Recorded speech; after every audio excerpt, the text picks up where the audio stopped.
ایک بندہ آئے گا جو قرآن تلاوت کرتا تھا، اس کے حساب کی باری آئے گی تو رب تعالیٰ اس سے فرمائے گا اقرأ القرآن۔ السلام علیکم ورحمۃ اللہ وبرکاتہ۔ قرآن یہاں پر بھی امید کرتا ہوں آپ سبھی خیریت سے ہوں گے۔ آج ہم آپ کو پھر سے سلمان اظہری صاحب کا بیان سنوانے کے لیے حاضر ہیں۔ چلو آپ اور ہم مل ایک کر آیت پڑھ ایک درجہ اوپر، دوسری آیت پڑھ دوسرا درجہ اوپر، تیسری آیت پڑھ تیسرا درجہ اوپر۔ جنت میں وہ درجے طے کرتا جاتا رہے گا، جہاں جا کر کے وہ قرآن کی تلاوت ختم کرے گا کہا جائے گا یہی تیرا درجہ ہے۔ میرے آقا صلی اللہ تعالی علیہ وسلم سے پوچھا گیا کہ کیا یہ قرآن جب تک وہ تلاوت کرتا رہے گا اس کے درجے بلند ہوتے رہیں گے؟ حضور اکرم صلی اللہ علیہ وسلم کی حدیث میں ہاں، میں نے جنت میں دیکھا ہے قرآن کی تلاوت کرنے والوں سے اوپر کسی کا درجہ آیا ہی نہیں، کیونکہ یہ تلاوت کرتے کرتے، کیونکہ جو کچھ بھی جنت حاصل کرنے کا آپشن ہے نا وہ دنیا میں ہی تو ہے۔ تم اتنی نمازیں پڑھو تو یہ جنت ہے، اتنے روزے رکھو تو یہ جنت کا دروازہ تمہارے لیے، حج کرو تو یہ جنت کا دروازہ تمہارے لیے، سارے آپشن جنت حاصل کرنے کے دنیا میں ہیں۔ یہ دارالعمل ہے، مرنے کے بعد عمل ختم ہو جائے گا، لیکن قیامت میں صرف ایک عمل ہے جس کو پھر رب تعالیٰ ریپیٹ کروائے گا۔ وہاں نہیں کہا جائے گا نماز پھر سے پڑھ کے دکھا، حج کر کے دکھا، روزہ رکھ کے دکھا، ختم ہو گیا عمل۔ لیکن قرآن پڑھنے والے کو کہا جائے گا اب بھی چاہتا ہے تو پڑھ اور اوپر چل جا اور بڑھتا جا۔ تو جس کو قرآن آتا ہوگا وہ پڑھتا جائے گا اور درجے طے کرتا جائے گا۔ یہ فضیلت میرے آقا صلی اللہ تعالی علیہ وسلم نے سنائی، اور یہ جو حدیثیں میں ذکر کر رہا ہوں متفق علیہ اور صحیح احادیث آپ کے سامنے ذکر کر رہا ہوں۔ یہاں تک کہ حضور اکرم صلی اللہ تعالی علیہ وسلم کی ایک حدیث ہے، قیامت کے دن وہ بچے جنہوں نے قرآن کو اپنے سینے میں رکھا تھا وہ بلائے جائیں گے، اللہ کا کلام یاد کیا، تو جب وہ آئیں گے تو رب تبارک و تعالیٰ ان بچوں کو بعد میں فرمائے گا ان کے والدین کے سر پر پہلے تاج رکھا جائے۔ البس والداہ تاجا یوم القیامت، رسول کریم صلی اللہ علیہ وسلم فرماتے ہیں قیامت کے دن ایسا تاج پہنایا جائے گا جس سے سورج کی روشنی بھی پھیکی پڑے۔ اہل محشر پوچھیں گے یہ کیا نبی ہیں، یہ صدیق ہیں، یہ کون ہے؟ تو فرشتے کہیں گے نہ یہ نبی ہیں، نہ صدیق ہیں، نہ شہداء ہیں، بلکہ صرف ایک حافظ قرآن کے ماں باپ ہیں، صرف ایک حافظ قرآن کے ماں باپ ہیں۔ جب ماں باپ کو تاج پہنایا جا رہا ہے تو جس کے سینے میں قرآن تھا اس کو کیا کیا جائے گا؟ رب تعالیٰ اس کے لیے فرماتا ہے، میرے آقا صلی اللہ علیہ وسلم نے فرمایا اس حافظ قرآن کو بلایا جائے اور اس سے کہا جائے ایسے 10 لوگ تیرے خاندان کے جن پر دوزخ میں جانا واجب ہو گیا، ان کا ہاتھ پکڑ، صرف اس کی برکت سے میں ان کی جہنم کی سزا کو معاف کر کے تیرے ساتھ جنت عطا کروں گا۔ اس کی سفارش قبول کی جائے گی۔ لیکن یاد رکھیں میرے عزیزو، حافظ قرآن کی آیات پر عمل کرتا ہو، اس کا ادب بھی کریں، احترام بھی کریں۔ آج زمانے میں حفاظ قرآن کے ساتھ بہت ہی برے سلوک دیکھنے کو ملتے ہیں۔ یاد رکھنا قیامت کے دن وہ اس عذاب میں مبتلا ہوں گے جو قرآن کی بے حرمتی کرنے والے کا عذاب ہوگا، کیونکہ وہ حافظ قرآن کی بے ادبی کرتے ہیں۔ ہمارے بزرگان دین جو سلف صالحین ہیں، میں نے پڑھا بھی ہے، بزرگان دین کا طریقہ تو یہ ہوتا تھا کہ اگر کوئی حافظ قرآن زمین پر بیٹھا ہے تو وہ کبھی اوپر نہیں بیٹھتے تھے۔ ہاں اگر وہ خود حافظ قرآن ہیں تو پھر دونوں کے معاملات ایک طرح کے ہیں، لیکن کوئی حافظ قرآن نہیں ہے اور کوئی حافظ نیچے بیٹھا ہے تو علماء بزرگان دین اس کو بے ادبی محسوس کرتے تھے۔ اللہ کا کلام سینے میں لے کر وہ نیچے ہے اور بغیر حفظ قرآن کیا ہوا اوپر بیٹھا ہے، اس کو بزرگان دین نے بے ادبی محسوس فرمائی۔ بہرحال قرآن ایک ایسا جامع نظام اللہ تعالیٰ نے تمہیں عطا کیا اور اس کی فضیلتیں میں نے بتائی، اور سب سے بڑی بات کیا ہے معلوم؟ قرآن اللہ نے اتارا، آیتیں ساری چیزیں میرے آقا صلی اللہ علیہ وسلم پر اترتی رہی۔ اس کی پہلی آیت جو اتری اقرا بسم ربک الذی خلق، غار ہرا میں واقعہ آپ کو معلوم ہوگا۔ میرے آقا صلی اللہ تعالی علیہ وسلم پہاڑ پر ایک غار ہے آج بھی مکہ کے کنارے، غار ہرا اس کو کہتے ہیں، جبل نور، وہاں پر عبادت کے لیے جایا کرتے تھے۔ جبرائیل امین ایک رات آئے اور روایات یہ بتاتی ہیں کہ وہ 17 رمضان المبارک کی رات تھی۔ آ کر کے انہوں نے حضور اکرم صلی اللہ علیہ وسلم سے صرف اتنا کہا اقرا، پڑھو۔ آپ صلی اللہ علیہ وسلم نے فرمایا ما انا بقاری، میں نہیں پڑھنے والا۔ بعض بے وقوف اس کا ترجمہ یوں کرتے ہیں مجھے پڑھنا نہیں آتا۔ حضور اکرم صلی اللہ تعالی علیہ وسلم کو پڑھنا نہیں آتا۔ آپ نے جبرائیل امین نے سینے سے سینہ لگایا اور پھر کہا اقرا، کہا پڑھو۔ میرے آقا صلی اللہ علیہ وسلم نے وہی جواب دیا۔ 4 بار اس طرح سے ہوا، چوتھی مرتبہ جو ہے جبرائیل امین نے صرف اقرا نہیں کہا. اقرا کا مطلب کیا ہوتا ہے؟ پڑھ. یا آرڈر ہے، آرڈر پڑھ. لیکن جبرائیل امین نے جب یہ کہا اقرا بسم ربک الذی خلق، پڑھ اس رب کے نام سے جس نے پیدا کیا، میرے آقا صلی اللہ علیہ وسلم نے پڑھنا شروع کیا. میرے آقا نے مزاج یہ بتایا اپنی امت کو کہ پڑھو وہی جو رب تک تمہیں پہنچا ہے، تعلیم حاصل کرو وہی جو رب کے نام سے شروع ہو یا رب تک تمہیں پہنچائے. یہ آیتیں یہاں سے شروع ہوئی اور آیتیں جو ختم ہوئی ہیں اس میں اختلاف ہے. بعض علماء نے لکھا ہے کہ الیوم اکملت لکم دینکم، یہ آخری آیت تھی جو حجۃ الوداع میں میرے آقا صلی اللہ علیہ وسلم جب آخری حج میں تھے نازل ہوئی. بعض علماء اور مفسرین نے فرمایا اذا جاء نصر اللہ والفتح، یہ سورہ پڑھتے ہوں گے نا آپ نماز میں، یہ قرآن کی سب سے آخری سورہ ہے نازل ہونے کے اعتبار سے. ایک بات ذہن میں رکھ لیں، نازل ہونے کی ترتیب الگ ہے اور پڑھنے کی آج ترتیب الگ ہے. قرآن آج جو پڑھا جاتا ہے اس کی ترتیب کیسے ہے؟ سورہ فاتحہ پہلے ہے الحمدللہ، اس کے بعد سورہ بقرہ ہے، اس کے بعد سورہ آل عمران ہے، اس کے بعد سورہ نساء ہے، اس کے بعد سورہ مائدہ ہے، اس کے بعد سورہ انعام ہے، پھر سورہ اعراف. اس طرح سے یہ سورتیں چلی اور ختم کہاں پہ ہوئی؟ سورہ والناس، قل اعوذ برب الناس ملک الناس پڑھتے ہیں نا، یہ آخری سورہ. یہ پڑھنے کی ترتیب ہے، لیکن نازل ہونے کی جو ترتیب ہے وہ الگ ہے. پہلے آیتیں نازل ہوئی تھی 5. یہ باتیں میں کیوں بتا رہا ہوں یہ لاسٹ میں آپ کو خود سمجھ میں آ جائے. ذہن میں اتنا رکھ لینا، سب سے پہلے کون سی آیتیں نازل ہوئی؟ اقرا بسم ربک الذی خلق. آج بھی جب بچوں کی بسم اللہ خوانی ہم کراتے ہیں تو یہی آیتیں پڑھاتے ہیں بچے کو، سب سے پہلے یہی پڑھاتے ہیں. 5 آیتیں میں پڑھ بھی دیتا ہوں. اقرا بسم ربک الذی خلق خلق الانسان من علق اقرا وربک الاکرم الذی علم بالقلم علم الانسان ما لم یعلم. یہ 5 آیتیں ہیں جو سب سے پہلے میرے آقا صلی اللہ علیہ وسلم پر نازل ہوئی. جبرائیل امین لے کر آتے تھے، حضور اکرم صلی اللہ علیہ وسلم کو سناتے تھے. یہ قرآن کی ابتدا ہے اور 23 سال تک نازل ہوتا رہا. 23 ایئرس، 23 سال تک نازل ہوتا رہا. آخر میں کون سی آیتیں نازل ہوئی؟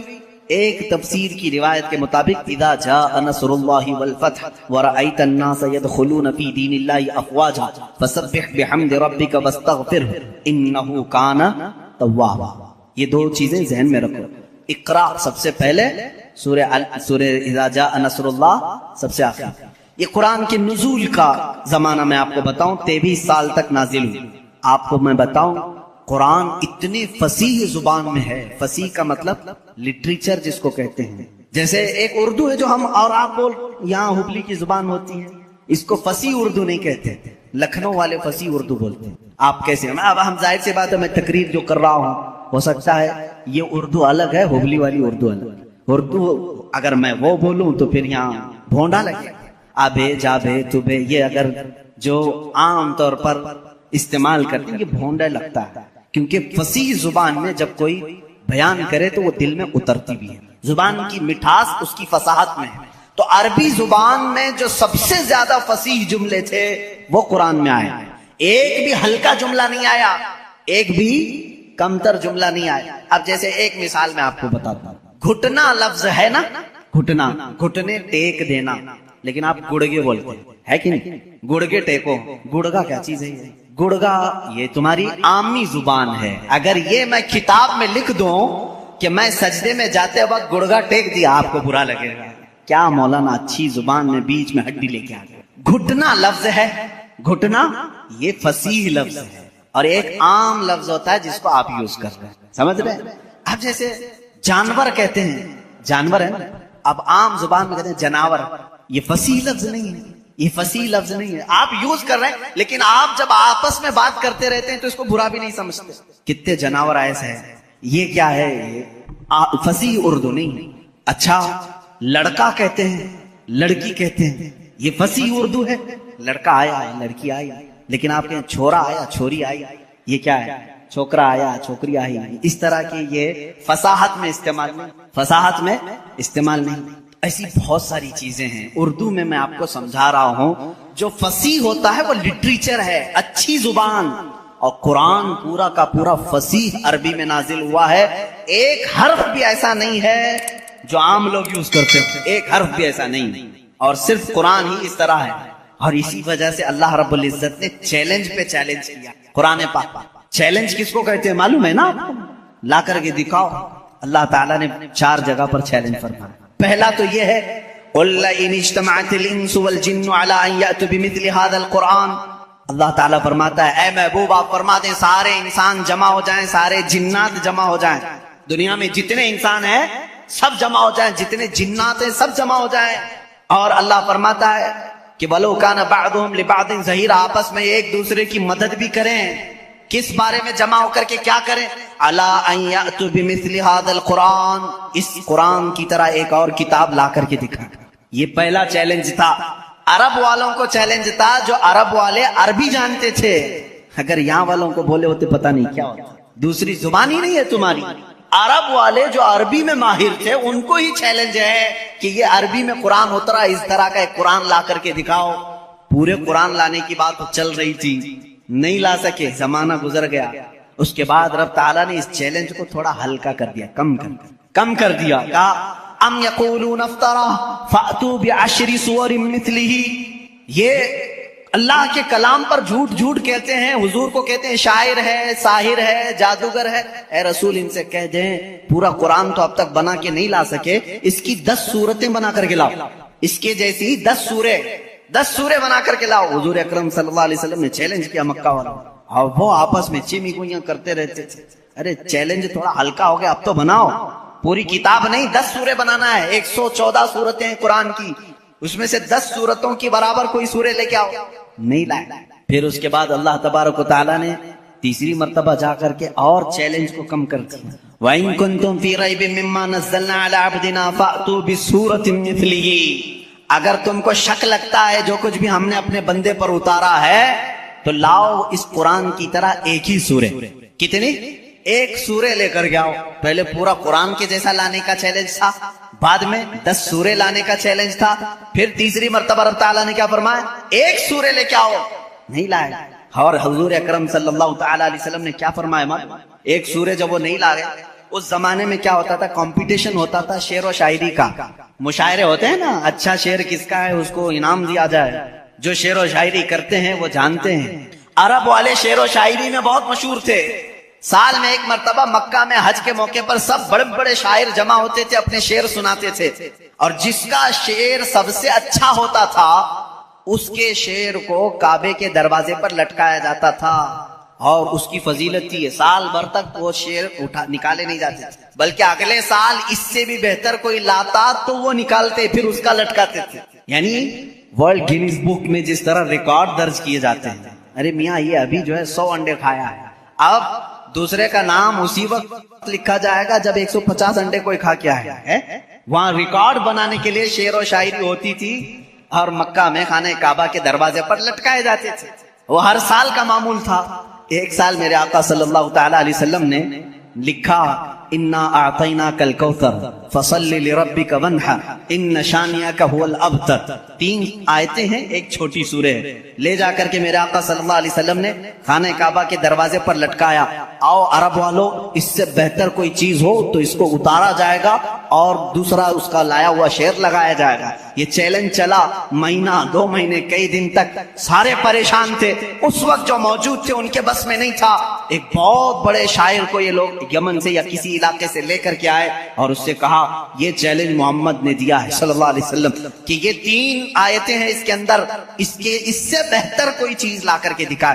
آپ کو سمجھ میں نہیں آئے گا یہ 3 چیزیں بنانے میں کیا دقت ہے. میرے عزیزو یہ صرف 3 آیتیں نہیں ہیں, جب اس کے حروف کو جوڑ کر کے دیکھا جائے تو یہ زبان جاننے والے ہی جانتے ہیں کہ اس کے فائدے کیا کیا ہیں. وہ بڑا شاعر آیا جو بات بھی شعر و شاعری میں کرتا تھا. اگر وہ پوچھتا کسی سے آپ خیریت سے ہیں تو وہ شعر سے ہی پوچھتا تھا. اگر اس سے آپ پوچھتے کھانا کھائے, جواب بھی شعر میں دیتا تھا. وہ آیا جب اس نے دیکھا کہ خانہ کعبہ پر یہ 3 چیزیں لٹکائی گئی ہیں, انا اعطیناک الکوثر فصل لربک وانحر ان شانئک هو الابتر, اس سے کہا گیا جواب لکھو اس کا. تو اس نے اپنے ایک ٹکڑے میں لکھا ما ھذا کلام البشر, یہ بشر کا کلام ہو ہی نہیں سکتا. میں کیا جواب دوں, یہ بشر کا کلام ہو ہی نہیں سکتا. وہ چلا گیا. میں آپ کو بتاؤں قرآن کی اگر اللہ نے حفاظت کے طریقے جو رکھے ہیں, اللہ اکبر, بہت الگ انداز کے. شاید دنیا میں کوئی کتاب ایسی نہیں ہوگی جس کے سورے گنے گئے ہوں, جس کے پارے گنے گئے ہوں, جس کے رکوع گنے گئے ہوں. قرآن کو پوری طرح سے بند کر کے رکھا گیا ہے. 30 پارے ہیں, 114 سورے ہیں, 540 رکوع ہیں, یہ سب گن کر کے رکھے گئے. اتنا ہی نہیں, آیتیں بھی گنی جا چکی ہیں, آیتیں بھی محفوظ ہیں. پورے قرآن پاک میں 6600 جو سم تھنگ آیتیں ہیں, سب محفوظ ہیں. یہ تو ہو گیا پارے, سورے, رکوع اور آیتیں. حتیٰ کہ محققین نے حروف بھی گن کے رکھے ہیں. حروف تو چھوڑے, جتنے زبر آئے وہ بھی گنے جا چکے ہیں, زیر کتنے آئے وہ بھی گنے جا چکے ہیں, پیش کتنے ہیں وہ بھی گنے جا چکے ہیں. یہ سب ہونے کے بعد پورے قرآن میں نقطے کتنے ہیں یہ بھی گنے جا چکے ہیں. اب اور مجھے بتاؤ, کوئی اور کتاب لا کر دکھاؤ جس کی حفاظت کا اتنا اہتمام کیا گیا ہو. کوئی ہے کتاب اتنا اہتمام کیا گیا ہو کہ اس کی ایک ایک ذرے کو محفوظ رکھا گیا ہو؟ اتنے احترام کے ساتھ اور اہتمام کے ساتھ قرآن کی حفاظت کی گئی ہے. پھر بھی یہ چھپے ہوئے قرآن کو اگر کوئی سمجھتا ہے کہ اس کو پھاڑ دینے سے, جلا دینے سے, ختم کرنے سے قرآن چلا جائے گا, تو وہ منحوس اور ایسا بیوقوف جس کو جو عقل سے پیدل ہے, اسے سمجھ نہیں کہ قرآن جو ہے یہ چھپے ہوئے کتاب میں یا اوراق میں جو ہے, اسے نہیں کہتے. یہ مصحف ہے, یہ مصحف ہے. قرآن علم الہی کا نام ہے, اللہ کے علم کا نام ہے قرآن. اگر تم مٹا سکتے ہو تو پھر مٹا کر دکھاؤ. وہ اللہ کے علم کو قرآن کہتے ہیں. اب آؤ, دنیا کی شاید ہوئی کوئی کتاب, اور اس کا ایک ریکارڈ میں بتا دوں, اور ایک ریکارڈ جس نے اتنے چیلنج کیے ہوں اور کتاب میں اپنے زمانے سے لے کر آج تک وہ چیلنج برقرار ہو اور اس کا جواب اب تک کوئی نہیں لا سکا, کوئی اور کتاب نہیں, صرف قرآن. پہلا چیلنج اترتا ہے, قل ان کنتم فی ریب مما نزلنا علی عبدنا فأتوا بسورۃ من مثلہ. اے لوگوں, اگر تم کو شک ہے جو کچھ ہم نے اپنے بندے پر اتارا ہے, اپنے رسول پر اتارا ہے, یہ قرآن میں اگر تم کو لگتا ہے کہ یہ کہیں اور سے آیا ہوا ہے, تو لاؤ اس کے طرح کی ایک سورہ تم بھی بنا کر. یہ چیلنج چلتا رہا, نہیں آیا. دوسرا چیلنج آیا ہے, قل فأتوا بعشر سور مثلہ. اے محبوب آپ فرما دیں اس کے مثل 10 سورتیں. پہلا یہ چیلنج آیا, 10 سورتیں لے آئیں. پھر ایک سورت لے کر کے آئے. پھر اس کے بعد آیا کہ 10 آیتیں ہی لے کر کے آؤ. یہ تک چیلنج آج بھی قرآن پاک میں تلاوت ہو رہا ہے باضابطہ, اور بدلنے والے اس میں قرآن پاک کو یہ تو کہہ گئے کہ اس میں آتنک ہے, اس میں دہشت ہے, فلاں ہے. میں ان سے پھر کہتا ہوں, پھر قرآن اٹھاؤ, پھر قرآن اٹھاؤ, اور پھر اگر تمہاری ہمت ہے تو اس طرح کا دوسرا قرآن تیار کر کے دکھاؤ. صرف اور صرف عربی میں لکھ دینا یہ کمال کی بات نہیں. قرآن کو جو حساب سے جوڑ کر رکھا گیا ہے میرے عزیزو, پوری دنیا, بلکہ یہ بھی قرآن کا ہی حکم ہے. اللہ فرماتا ہے لَإِنِ اجْتَمَعَتِ الْإِنسُ وَالْجِنُّ عَلَىٰ أَن يَأْتُوا بِمِثْلِ هَٰذَا الْقُرْآنِ. سارے انسان اور سارے جنات جمع ہو جائیں اور سب مل کر کے ایک دوسرے کی مدد کریں. عَلَىٰ أَن يَأْتُوا بِمِثْلِ هَٰذَا الْقُرْآنِ, ایک اس کی طرح قرآن لا سکیں. اللہ فرما رہا ہے سب مل کر کے کوشش کر لیں. لا یأتون بمثلہ, یہ ہرگز اس کے برابر, اس کے مثل لا نہیں سکیں گے, نہیں لا سکیں. سارے انسانوں کو اللہ تعالیٰ فرما رہا ہے. اور کوئی کتاب ایسی تمہارے نظر سے گزری ہو تو میرے سامنے لے آؤ, جو کھل کر کے اس طرح چیلنج کر رہی ہو کہ 1400 سال سے کہ قرآن کی طرح کوئی اور کتاب لے آؤ, کوئی اور سورے لے آؤ, کوئی اور آیتیں لے آؤ. 1400 سال سے میرے عزیز و قرآن کی حقانیت اور حفاظت کی سب سے بڑی دلیل ہے. اور اس کے علاوہ قرآن پاک یہ معجز کلام ایسا ہے کہ اس میں غیب کی خبریں, ماضی کے اخبار, آنے والی حالتوں کی اخبار, ساری چیزیں بیان کی جا چکی ہیں. اور مولا فرماتا ہے وَلَا رَطْبٍ وَلَا يَابِسٍ إِلَّا فِي كِتَابٍ مُبِينٍ. نہ کوئی خشک چیز, نہ کوئی تر چیز رہ گئی, کوئی چیز باقی نہیں رہی جس کو ہم نے قرآن میں بیان نہ کیا ہو. آج یہ ہم نے تلاوت بھی کیا ہے.